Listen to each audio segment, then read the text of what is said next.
Magandang gabi mga kaibigan.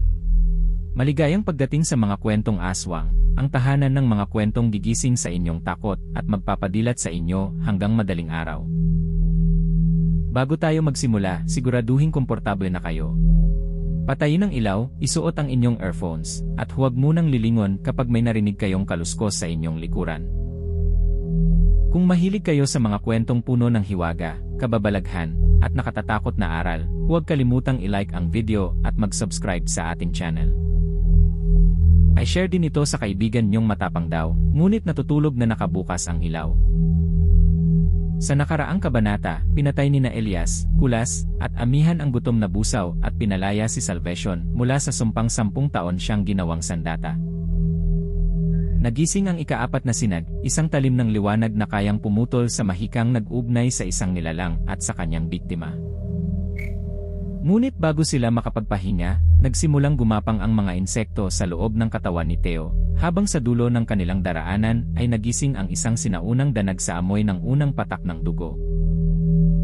Huminga ng malalim, makinig, at tandaan, may mga sugat na hindi agad nakikita, at may mga halimaw na lumalakas sa bawat patak na inaakala nating maliit lamang. Simulan na natin ang ika-10 kabanata ng Ang Lakbay ni Elias, tagapagmana ng liwanag. Sa ilalim ng balat ng mga braso ni Theo ay gumalaw ang 12-dosenang maliliit na bukol. Alisin niyo sila! Kinamot niya ang balat hanggang magdugo, at mula sa sugat ay lumabas ang ulo ng isang maitim na salagubang. Huwag mong kamutin. Bawat sugat ay magiging bagong labasan nila. Pinahiran ng matanda ng abo ang mga daliri ni Theo at itinali ang mga kamay nito sa dibdib. Paano natin alisin hindi binubuksan ang balat? Hahanapin natin ang taong may hawak sa kanilang reyna. May hiblang mahika mula sa bawat insekto. Kaya ba itong makita ng unang sinag? Hinawakan ni Elias ang medalyon, ngunit sumakit ang kagat ng busaw sa kanyang balikat. Umabot ang hapdi sa dibdib at sandaling nanghina ang kanyang kaliwang braso. Kaya ko.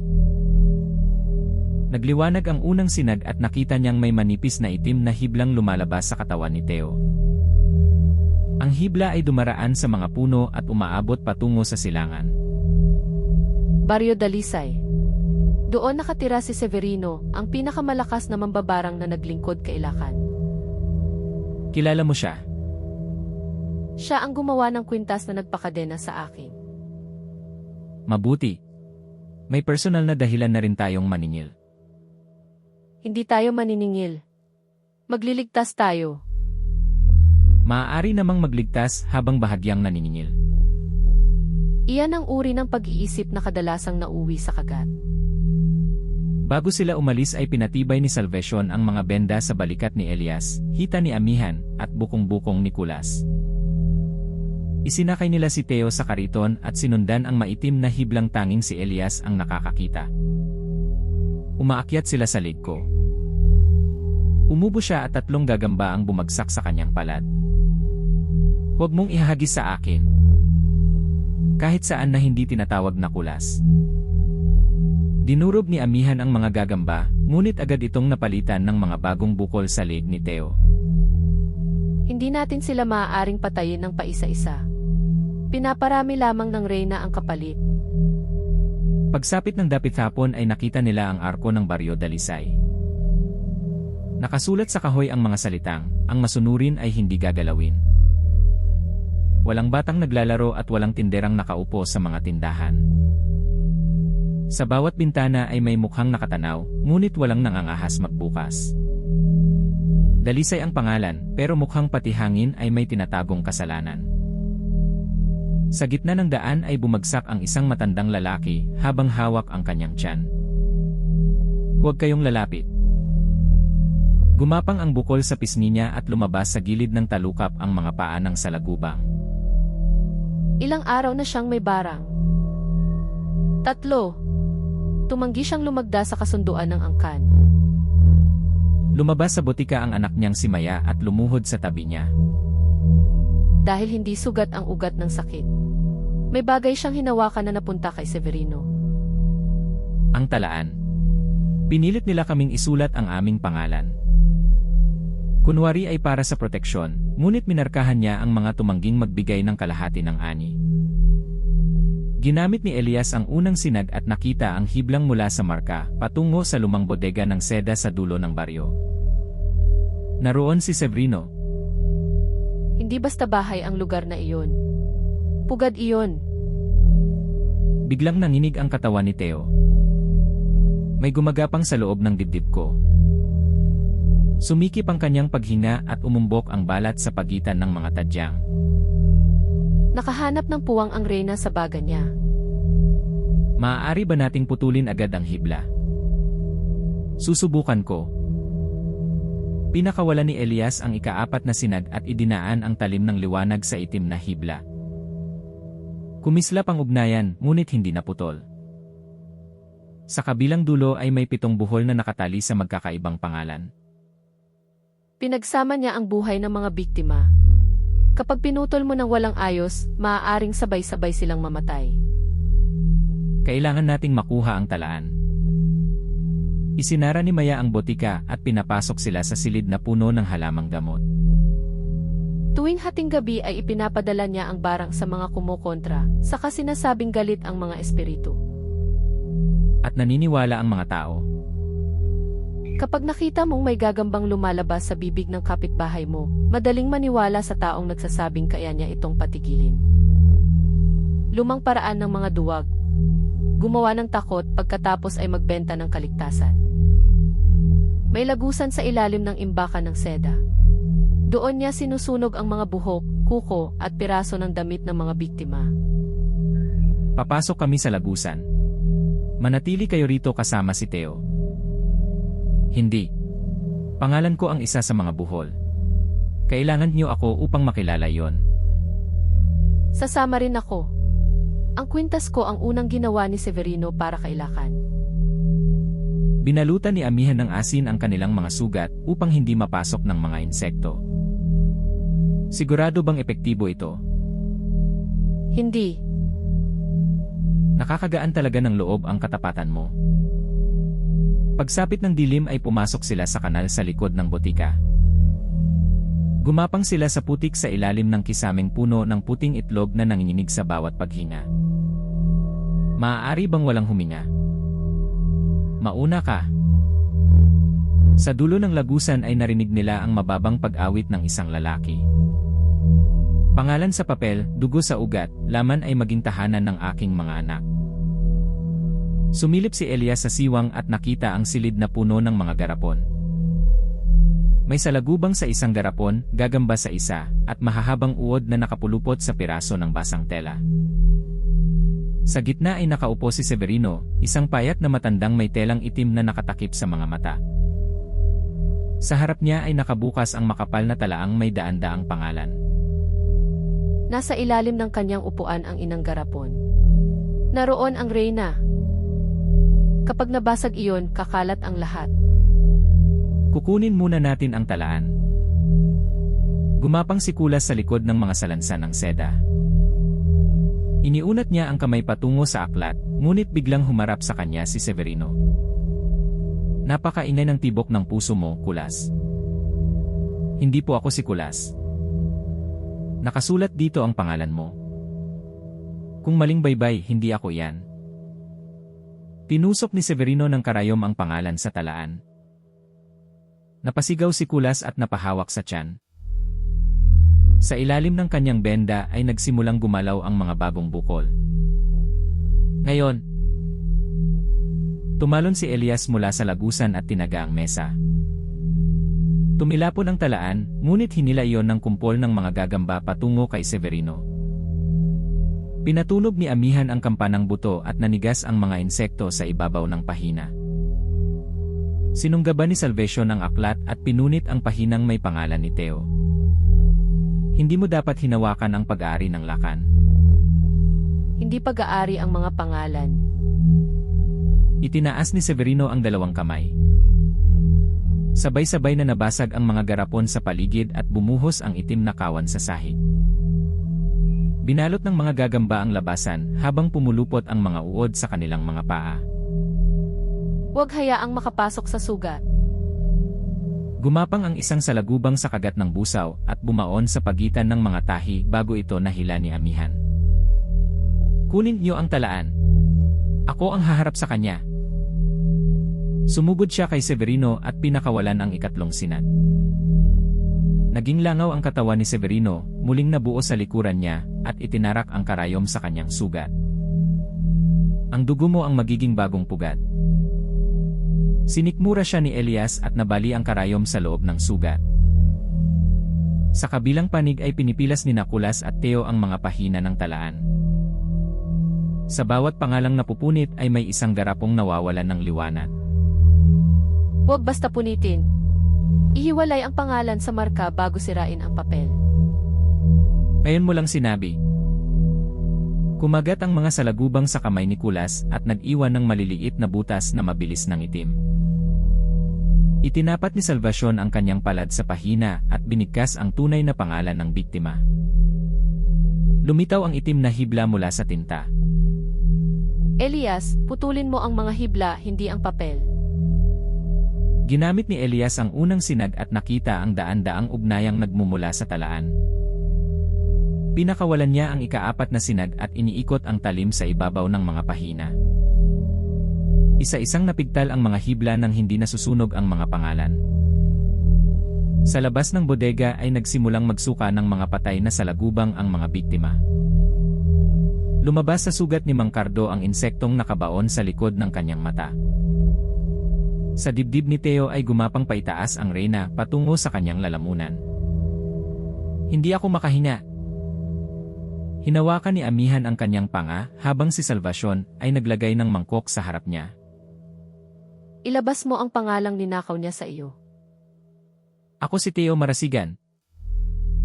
Bumuka ang kanyang bibig at lumabas ang malaking salagubang na kasinlaki ng kamao. Kumampay ang matitigas na pakpak nito at dumiretso sa inang garapon sa ilalim ng upuan ni Severino. Hindi. Inagaw ni Severino ang talaan at isiniksik sa kanyang dibdib. Bumuka ang kanyang balat at nilamon ng katawan ang mga pahina. Gumapang ang mga pangalan sa ilalim ng balat niya na tila mga letrang buhay. Habang nasa loob ko ang talaan, kailangan niyo akong patayin upang mapalaya sila. Umikot sa kanya ang lahat ng insekto at bumuo ng 6 na mahahabang bisig. Winasak ng isang bisig ang haligi, itinaas ng isa si Amihan, at binalot ng ikatlo ang mukha ni Kulas. Hindi na naman ako makahinga. Kahit nakabitin ay naihagis ni Amihan ang kampana kay Salvacion, at sa tunog nito ay naghiwa-hiwalay ang mga bisig. Hindi ko kailangang patayin ka upang ilabas ang talaan. Wala kang kapangyarihang magbalik ng isang bagay mula sa loob ng buhay na katawan. Mayroon. Inilapat ni Elias ang palad sa dibdib ng matanda at pinakawalan ang ikalawang sinad. Ibalik ang mga pangalang hindi kusang ibinigay. Nagliwanag ang mga letra sa ilalim ng balat ni Severino. Pumutok ang mga tahi sa kanyang damit at lumabas ang mga pahina mula sa dibdib nang hindi hinihiwa ang laman. Bumalik sa talaan ang bawat pangalan habang nawawala ang kapangyarihan ng mga insekto. Bumagsak si Severino sa sahig at nagsimulang gumapang patungo sa inang darapon. Tapos na, Severino. Sabihin mo kung nasaan si Rosa. Buhay siya. Alam ko yon. Nasaan siya? Sa silid ng 7 kandado sa ilalim ng bundok itim. Silakan Sidlak ang pinuno ng angkan at siyang kumokontrol sa mga halimaw na dinaraanan mo.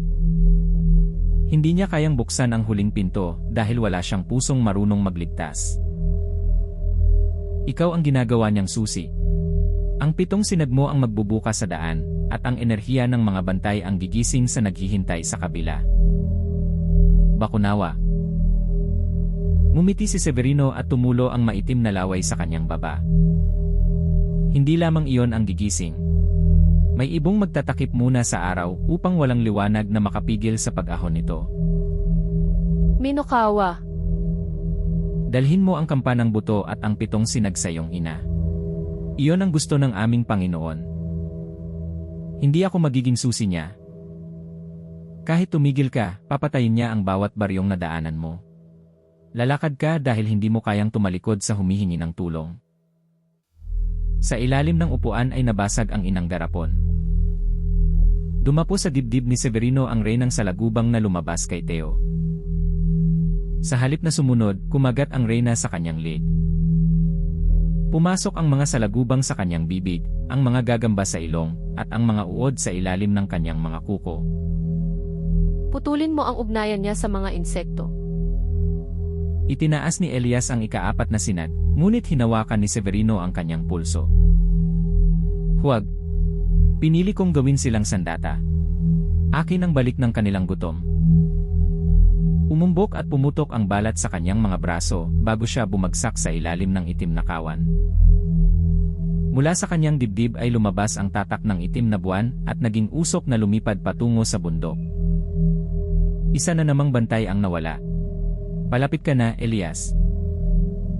Pagkawala ng tinig ay naging abo ang mga insekto at naiwan ang tuyot na katawan ni Severino. Dinala nila ang talaan sa liwasan, kung saan inilabas ng bawat binasang pangalan ang natitirang barang sa mga biktima. Akala namin sumpa ang pagkontra. Ngayon alam naming katahimikan ang tunay niyang sandata. Nagpasya si Salvacion na manatili sa Baryo Dalisay upang gamutin ang mga hindi pa kayang maglakbay. Ang mambabarang ay patay, ngunit may mga itlog pang nakatago sa mga bahay. Salamat sa pagpunta sa amin. Huwag mong kalilimutan ang sinabi ko. Baguhin mo ang kahulugan ng pagiging susi. Ibinigay niya kay Amihan ang supot ng puting abo at kay Elias ang piraso ng salaming may simbolo ng bukang liwayway. Kapag nakaharap ninyo ang danag, huwag ninyong hayaang dumikit sa lupa ang inyong dugo. Paano kung gusto naming huwag na lang magkaroon ng dugo?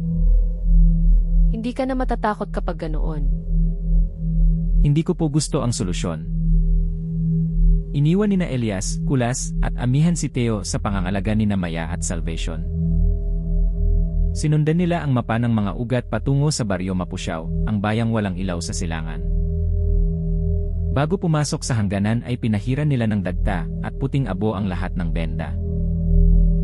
Walang patak na maaaring tumagas mula sa kanilang mga sugat. Kapag may lamok dito, kakampi ba yon ng danad? Kapag kinagat ka, malalaman natin.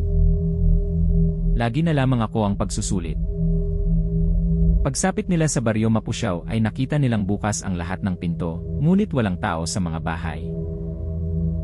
May pagkain pang nakahain, ngunit pulang bakas lamang ang naroon at bawat pinto ay may mangkok na natuyuan ng dugo. Mga handog. May narinig silang mahinang pagkatok mula sa ilalim ng sahig ng munisipyo. Binuksan ni Elias ang trapdoor at nakita ang hagdang pababa sa lumang imbakan ng asin. Isara ninyo ang pinto. Sa ilalim ay nagsisiksikan ang 20 nakaligtas na taga-baryo. Ang dalagang si Lina ang humawak sa sibat na nakatutok sa mga bagong dating. Kapag naamoy niya kayong may sugat, susundan niya kayo rito. Sino ang nagsimula ng mga handog? Akala ng kapitan ay mapipigil siya ng dugo, ngunit sa bawat inom ay lalo siyang humingi ng marami. Nasaan ang ibang tao? Ang ilan ay tumakas. Ang iba ay dinala niya sa lumang bahay sa kabilang plaza. Sa sulok ay nakahiga ang isang batang lalaki na maputla at halos walang malay. Kapatid kong si Bino. Nakuha niya kagabi pero nailigtas ko bago maubos ang dugo. Hinawakan ni Amihan ang pulso ng bata. Buhay pa, pero kailangan niyang maibalik ang ninakaw. Magagamit ko ang ikalawang sinag kung makikita ko ang ugnayan niya sa danag. Ang danag ay isinilang bago pa itinayo ang unang bahay rito. Isang patak lamang ang kailangan niya upang gumaling sa anumang sugat. Mula sa ibabaw ay narinig nila ang mabagal na paghakbang. May mga bagong tibok sa aking bayan. Isa ang sugatan sa balikat. Isa sa hita. Isa sa bukong-bukong. At isa ang nagpapanggap na hindi natatakot kahit napakabilis ng tibok. Hindi ako iyan. Kumalabog ang trapdoor at nalaglag ang alikabok mula sa kisam. Kapag nabuksan niya iyan, wala nang makaliligtas. Hindi siya ang papapasukin natin. Tayo ang lalabas. May plano ka bang hindi nangangailangan ng dugo? Wala pa. Ipinakita ni Lina ang lumang daluyan ng asin na humahantong sa likod ng plaza. Habang nananatili sa ibaba si Amihan upang gamutin si Bino, gumapang palabas sina Elias, Kulas, at Lina. Sa siwang ng pader ay nakita nila ang danad. Isa itong magandang babaeng nakasuot ng pulang saya, ngunit ang balat ay kasing puti ng buto. Mahaba ang mga daliri nito at ang bawat kuko ay may uka kung saan dumadaloy ang dugo patungo sa bibig. Sa likod nito ay nakabukas ang pinto ng lumang bahay na puno ng mga nakabiting sisidlan ng dugo. Naroon ang dugo ng mga nawawala. Kailangan nating sirain ang mga sisidlan nang hindi ibinubuhos sa lupa. Maaari bang inumin na lang natin? Masamang ideya. Bawiin ko. Gumamit si Elias ng unang sinag at nakita ang pulang hiblang nagdurugtong sa bawat sisidlan at sa katawan ng danad. Ang pinakamakapal na hibla ay mula sa dibdib ni Bino patungo sa gintong mangkok na hawak ng nilalang. Ilalayo natin siya sa bahay. Kapag nasa plaza, puputulin ko ang mga ugnayan. Paano natin siya ilalabas? May ideya ako at nakalulungkot na ako ang may ideya. Kumuha si Kulas ng lumang pulang kumot at ibinalot sa katawan. Ako ang magiging malaking sisidlan ng dugo. Hoy, uhaw! May sariwa ritong dugo. Dahan-dahang humarap ang danad. Hindi sariwa ang nasa iyo. Amoy busaw, balbal at takot. Lumundag ang danag at sumaksak sa kumot, ngunit dayami lamang ang nasa ilalim at tumakas si Kulas patungo sa plaza. Ngayon ang bahagi ng plano na wala ng plano. Hinabol siya ng danag habang sina Elias at Lina ay pumasok sa lumang bahay. Kinuha ni Lina ang mga sisidlan at inilagay sa malalaking kahong may asin. Hinawakan ni Elias ang pulang mga hibla at pinakawalan ang ikaapat na sinag. Sa bawat putol ay napasigaw ang danag at nagising ang mga biktimang halos wala ng pulso. Ngunit bago niya maputol ang hibla ni Bino ay bumagsak mula sa bubong ang danag. Ibinaon nito ang kuko sa balikat ni Lina at sinalo sa dila ang tumilamsik na dugo. Isa. Nagliwanag ang mga mata nito, nagsara ang mga sugat, at sinipa si Elias patungo sa mga kahon ng asin. Ibigay mo sa akin ang dugo ng liwanag. Hindi sa'yo ito. Ibinuhos ni Lina ang asin sa sahig, kaya gumapang sa kisam ang danag at hinampas pababa ang isang sisidlan. Sumisid si Elias at nasalo iyon bago tumama sa lupa. Magaling! Ngayon, paano tayo lalabas? Nasa pintuan si Kulas at may malalim na hiwa sa kanyang pisngi. Ikalawa. Sinipsip nito ang patak mula sa mukha ni Kulas at agad humaba ang mga kuko at pangil. Pasensya na. Hindi ko sinasadyang magpakain. Sinunggaban ng danag ang leeg ni Kulas at gumawa ng 4 na bagong sugat. Mula sa imbakan ay dumating si Amihan at pinatunog ang kampanang buto. Elias, putulin mo ang hibla ni Bino. Hinawakan ni Elias ang pinakamakapal na ugnayan at ginamit ang ikaapat na sinag. Pumutok ang pulang hibla at lumabas mula sa gintong mangkok ang liwanag ng batang halos maubusan ng dugo. Pinakawalan ni Elias ang ikalawang sinag at ibinalik ang ninakaw na dugo kay Bino at sa iba pang buhay na biktima. Sa ilalim ng munisipyo ay biglang huminga ng malalim ang bata at bumalik ang kulay sa kanyang labi. Nanghina ang danag at binitawan si Kulas. Tinaga ni Elias ang tagiliran nito, ngunit dahil sa 2 patak ay nagsara agad ang sugat. Ang bawat patak ay isang buhay. Ang bawat buhay ay akin. Tinusok nito ang hita ni Amihan gamit ang kuko at sinubukang saluhin ang dugo. Ipinahid ng dalaga ang puting abo sa sugat at naging malapot na itim ang patak. Dumura ang danag nang dumikit iyon sa dila. Hindi lahat ng dugong nakikita mo ay maaari mong angkinin. Inihagis ni Lina ang natitirang asin sa mga bintana at pinto, kinulong ang nilalang sa loob ng bahay. Pinilas ng danag ang dingding, ngunit isinara ng mga taga-baryo ang bawat siwang gamit ang mga sako ng asin. Hindi natin ito mapipigil hanggang umaga. Hindi natin kailangan. Kailangan lamang nating ilabas ito sa liwanag. Itinaas ni Amihan ang salaming ibinigay ni Salvation. Kumislap ang simbolo ng bukang liwayway at sinunog ng huwad na araw ang isang mata ng Danat. Huwad na araw. Sinugod nito si Amihan at nabasag sa 3 piraso ang salamin. Sinalo ni Elias ang Danat, ngunit pinisil nito ang kagat ng busaw sa kanyang balikat. Pumutok ang tahi at tumalsik ang dugo sa labi ng nilalang. Ikatlo. Sa pagtikim sa dugo ni Elias ay kumislap ang 4 na marka sa balat ng Danat. Lumaki ito ng higit sa tao at lumabas sa likod ang 2 pakpak na kulay laman. Nawala ang mga bakas ng paso at bumalik ang nasirang mata. Nakikita ko ang iyong ina. Huwag mong banggitin siya. Nakaluhod siya sa silid ng 7 kandado. Bawat paggising ng sinag mo ay may isang kandadong bumubukas. Kapag bumukas ang ika-7, mauubos ang natitira niyang alaala sa iyo. Sumugod si Elias sa galit, ngunit sinalubong siya ng pakpak at itinapon sa kabilang dulo ng plaza. Iyan ang gusto niya.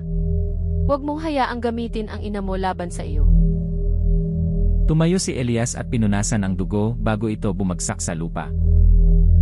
Kulas, kaya mo bang kunin ang mga piraso ng salamin? Kung sasabihin kong hindi, may ibang gagawa ba? Wala. Kaya ko. Habang inaakit ni na Elias at Amihan ang Danat, inilagay ni Kulas ang 3 piraso ng salamin sa mga sulok ng plaza.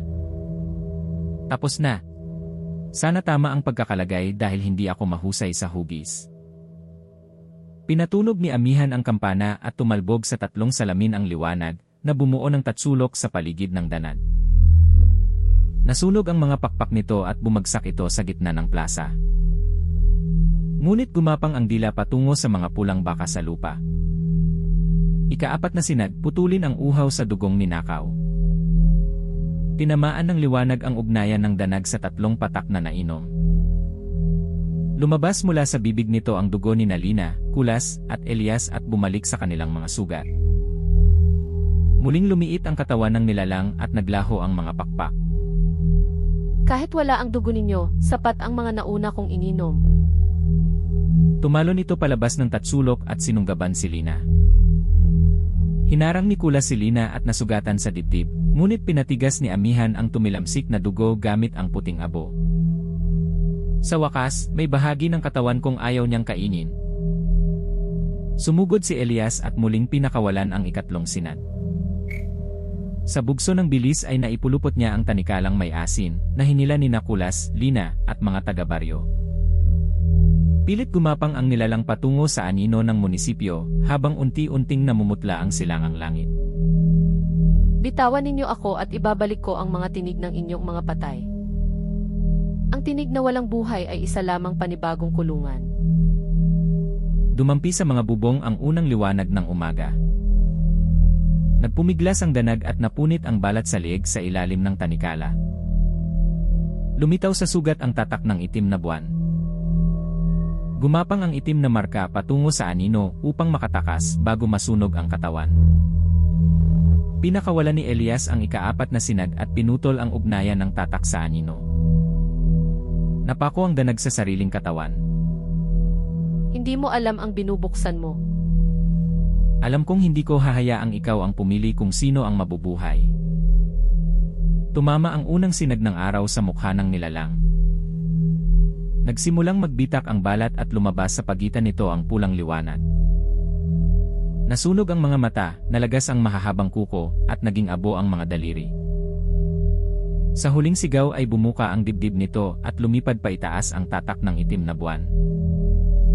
Sinubukan ni Elias na putulin ang usok, ngunit muli itong nakatakas patungo sa bundok itim. Patuloy kang nagliligtas. Patuloy mo rin akong pinalalakas. Naging abo ang danag at tinangay ng hangin ang huling bakas nito. Binuksan ng mga taga-baryo ang mga kahong may asin at ibinalik ang mga sisidlan sa kani-kanilang may-ari. Ginamit ni Elias ang 2 sinag upang maibalik ang natitirang dugo sa mga buhay pang biktima. Nagising si Bino at mahigpit na niyakap ang kanyang kapatid. Ate, tapos na ba? Tapos na ang pagtatago. Magsisimula naman ang pagbangon. Inilibing ng baryo ang mga yumao, habang pinagdugtong ni Amihan ang salamin upang magamit pa nito ang unang liwanag. At ang sinabi ng danag tungkol kay Rosa. Maaaring totoo. Maaari ring sinabi lamang niya iyon upang magalit ka. Ano man ang totoo, hindi natin hahayaang silakan ang pumili ng sagot. Gumalaw ang mapa ng mga ugat at lumitaw ang daan patungo sa lawa ng nalunod na bayan. Sa mapa ay may larawan ng tubig na biglang nawawala at isang babaeng may buntot na umaawit sa ibabaw ng matutulis na bato. Berberoka at Magindara. Pagkatapos ng mga uod at dugo, tubig naman. Maaari ba tayong maligo muna bago lunurin? Kinagabihan ay narating nila ang gilid ng isang malawak na lawa. Habang nakatingin sila ay mabilis na bumaba ang tubig na tila hinihigop ng isang dambuhalang bibig. Lumitaw sa ilalim ang mga bubong ng isang lumang bayang matagal nang nakalubog. May mga taong nagtakbuhan pababa upang pulutin ang mga gintong kumikislap sa putik. Huwag kayong bumaba. Mula sa gitna ng tuyong lawa ay bumuka ang dalawang napakalaking mata. Lumapit pa kayo. Kasabay nito ay may narinig silang napakagandang awit mula sa direksyon ng dagat. Napahakbang si Kulas patungo sa tunog na tila nakalimutan ang panganib sa harap niya. Takpan ninyo ang inyong mga tainga. Magindara. Mga kaibigan, dito nagtatapos ang ika-10 kabanata ng Ang Lakbay ni Elias, tagapagmana ng liwanag. Sa mga biktima ng mambabarang, natutuhan nating ang taong gumagawa ng problema upang maibenta ang sariling solusyon ay hindi tagapagligtas. Ginagamit lamang niya ang takot upang makuha ang tiwala at pagsunod ng iba. Ang danag naman ay paalala na ang kasakiman ay hindi nabubusog sa pagbibigay. Sa bawat handog na ibinibigay natin sa mapang-abuso, lalo lamang nitong iniisip na may karapatan itong humingi ng mas marami. At sa pagpapatuloy ni Elias, nakita nating ang kaalaman sa masamang plano ng kalaban ay hindi dahilan upang talikuran ang mga nangangailangan. Ito ay dahilan upang humanap ng ibang landas tungo sa tamang wakas.